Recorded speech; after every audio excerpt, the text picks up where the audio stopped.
တော်မင်းဆုံးဖြတ်နိုင်တယ်ငါမင်းရဲ့လူတော်တရားမှာပဲလူချင်းယူတဲ့ရဲ့တကူ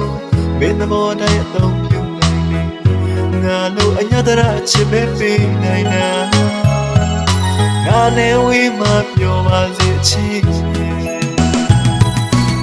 ခဏလေးလောက်ချစ်ပေးတော့လေငါကမင်းကိုချစ်သူတင်နေဘဝဟာမင်းနဲ့တွေ့မှအာရခဲ့သူမို့ညာပြီးတော့ဖြစ်ဖြစ်တော့လေငါကမင်းအပေါ်ပြလို့မမြင်နိုင်တခြားမှမင်းဘဝပြည့်စုံသာယာဖို့အတွက်ပဲငါခွင့်လွတ်တယ်ခွင့်ပြုရတယ်မင်းတို့နေတိုင်းမရမှစီမီရည်ချမ်းကလို့လို့ပဲငါမရှိတဲ့အရာမှစင်ပြေသွားပါစေငါတဲ့ပိုချစ်မဲ့လူသူအနာမှာမြင်ပေါင်းဖက်နိုင်စေ